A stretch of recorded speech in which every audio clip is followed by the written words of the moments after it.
السلام عليكم ورحمة الله وبركاته. أهلا بيكم. موضوع جديد جه في بالي عن حسن الظن.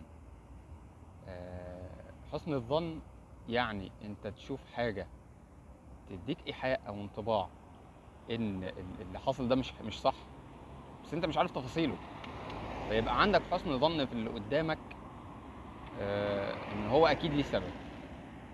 يعني أنا سمعت قصة في مرة إن واحد كان عيد ميلاد ابنه، وبعدين واحد راح يعني قابل صاحبه وقال له انا عيد ميلاد ابني النهارده، وانا عايزك تجيب لي تورته حلوه وتجيبها النهارده وتيجي.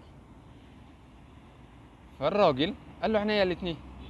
راح الراجل اشترى التورته، احلى تورته وبتاع، وخد التورته وراح لصاحبه اللي طلب منه التورته عشان عيد ميلاد ابنه، وقضوا اليوم واحتفلوا بعيد ميلاد الولد ومش عارف ايه وبتاع.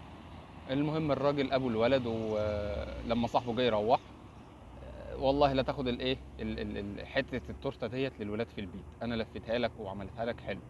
لا يا عم انا مش ملوش لزوم، لا والله لا تاخدها. يمين شمال، المهم في الراجل ايه، في الاخر الراجل خدها. الراجل روح بيته اللي هو كان جايب التورته، وفي الاخر صاحبه عزم عليه بتورته من اللي هو جايبها ومن غير ما يدفع ثمنها. فرجع الراجل مروح متضايق قوي. ايه الراجل اللي ما عندوش دم ده؟ يعني انا جايب له التورته ودافع حسابها وما فكرش يديني فلوسها؟ ايه ده، انا مش جايب له حاجه تاني؟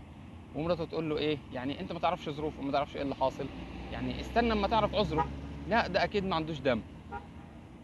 المهم الراجل بيفتح حته التورته اللي صاحبه اداها له وهو ماشي، لقى فيها ظرف.